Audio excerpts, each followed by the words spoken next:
All right, so the more I listen to the scholars who are now coming out now to see exactly if they can throw the red flag up or, they can speak out against, Cheyenne Bryant, the more I realize that there's a lot of fakeness going on. It's almost like, it's like a believe all women, and now that we have believed all women, we're not quite sure where to go. And I feel like people would not have come out if it weren't for the licensing thing. I mean, Tasha K has been screaming all of this from the mountaintop. Herself and Corey Holcomb, they were the first two people that started to call out the whole idea that, Miss Bryant was like a fraud. You're faking a fraud. That's exactly what it is. And I remember this particular episode. I've had some men be like password to my phone. Like, I just feel like, if you're going to trust me, then you trust me and you don't need to have access. And in my personal experience, I go, red flag womanizer. Red flag. So let me get this right. So your spouse has a phone. They don't want to give you the number or password code to their phone. And right off the cuff, they're a womanizer. Or if it's a woman, I guess, I don't know what you call that. I guess she's a gaslighter. I don't know what you want to call that. But that's a red flag, right off the cuff. No context, no nothing at all. And by the way, Tasha K tried to basically pinpoint this. You're not giving context to this. Like, how long have you known these people? Like, how long have you known these men? See, to me, this is based off of her past experience that she's selling you because love did not work out for her. And this was Tasha K. Tasha K has never claimed to have a master's in anything. She's never said, you know what, I have a master's from here or I have a doctorate from here. And she was able to articulate it well. Where were the scholars when this was happening? Oh, I forgot. They had liked her then. They liked her then because, of course, she was saying things that they liked to hear. So in other words, this was okay. I like Dr. Cheyenne Bryant. I know she's taking a little bit of heat, and so she's been coming in a little bit hot.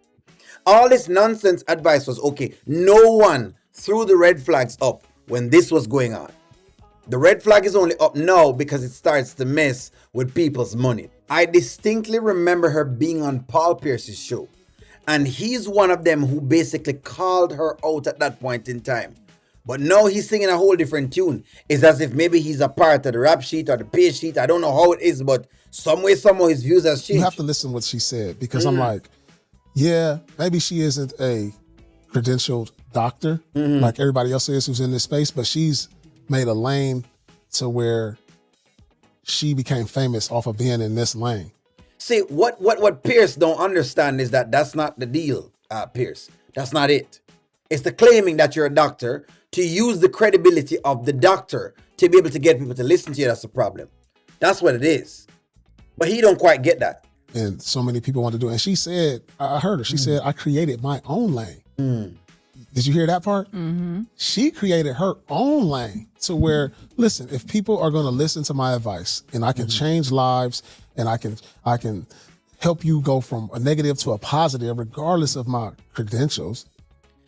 Regardless of your credentials. So in other words, hey, I could just waltz my way into the NBA. If I could just get on one of the teams, haven't done any of the work, it's perfectly fine, right? Do I have to go to school to be qualified? Like, people feel like you got to go to school to be qualified to be at a certain level. You have to go to school to be qualified to be at a certain level. Yes, you do. Especially in certain spaces. A singer probably don't have to go to school. A rap artist don't have to go to school. But you best believe that if you're going to be a therapist, you need to go to school. Because you need to know if the interventions that you're using, are they evidence-based? Who have you tested them on? How do you know it works? How many people have you tested them on? What are the positive effects? What are the negative effects? We don't know that. For all we know, you could basically pull some intervention out your rear and try to basically apply it to someone else and it messes them up. You're talking about people's minds. That's how frivolous we've gotten. That's how easy we've gotten. Paul Pierce of all person. I was expecting like a way different, commentary on this, but the opinion is, ooh, okay. In other words, Pierce is perfectly fine coming to me as his doctor. Okay, hey, let me operate on you. I got no surgeon license, but based on what you're mentioning, I guess I could operate on Pierce, right? Or one of his next deals, you know what I could do? I could actually work as his lawyer in one of his next deals. Don't worry, Pierce. Hey, why not? Chat GBT. Once I chat GBT, I should be fine, correct? This is what I'm talking about. I feel like we're at a point where it's basically believe all women. A lot of chatter about now this is going to set the Me Too movement back. That Amber Heard was for whatever reason, not believe. Y'all remembered Dr. Umar? And you remember how people dogged out Dr. Umar? And you know Dr. Umar has his things every now and again where he doesn't get certain things right. But let's talk about his credentials. Because that's basically what the argument is, credentials. And when the question came up, it was quickly answered. But notice that that question came up much quicker than the question came up right now for Miss Bryant. Because it didn't come up. It wouldn't have come up if it weren't for the insurance piece, because that's the main thing. When it came to the conversation around licensing, I was disappointed. See, all of these other black women that are complaining now had liked the chick because they liked where she was going. They liked how she was punching. Of course, minus Tasha K, because Tasha K saw right through the foolishness, and a couple other women. I'm not going to say everyone. If I take down the video, show your degree. How about that? All of these women like this. But no, all of a sudden, they want to get into it. The other piece I wanted to bring up, if you don't have the transcript, okay, plausible, right?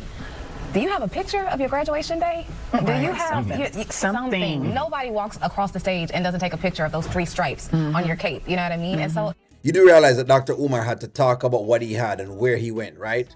Y'all know that, right? And I earned my doctorate degree from the Philadelphia College of Osteopathic Medicine, American Psychological Association approved program, one of the top psychology training programs on the East Coast. just like the deception leads into it's okay that you're not licensed. There's a lot of non-licensed people, and this is not us saying coaches are not credible. There's a lot of amazing coaches out there. Yeah, honestly. But you're also saying if you're licensed, you're talking bad about those that are licensed. You're saying, oh, you're only licensed so you can bill insurance. Well, honey, I don't take insurance. Yeah. Okay, I'm licensed because I want to make sure I get the proper training. I want to make sure that my clients and me are protected. Yes. Right. So if they have an issue, if I do something morally wrong, they have a board they can go to. We are. That's exactly right. They have a board that they can go to. But where was all of this when she was parading around town with the nonsense and the information about what she was doing? And how come y'all aren't even addressing the session she claims she's had on national TV where she's in interviews? No, have you ever dated outside your race? I have. Okay. And she's talking to Cam Newton, she's talking to Nick Cannon, and she's talking to what she said, B. Simone. These aren't sessions. Why are we not addressing this? I'm telling you. They're more concerned about the money than they are about the actual art or the actual practice. Standardized. We are looked over. You wouldn't go to a medical doctor that said, I went to medical school, but I didn't get the license. You're going to let them do surgery on you? Or I'm no longer Basically, licensed. you're allowing her to do surgery on your mind. And it is really unfair to the clients who really need help and trust her. Where was all these people? Why weren't they very vocal before? Why when she started the foolishness and she was basically getting the attention, no one said anything? Because that's not her first time being on the Breakfast Club. And she said some things that people were able to actually start to question, but they didn't question it.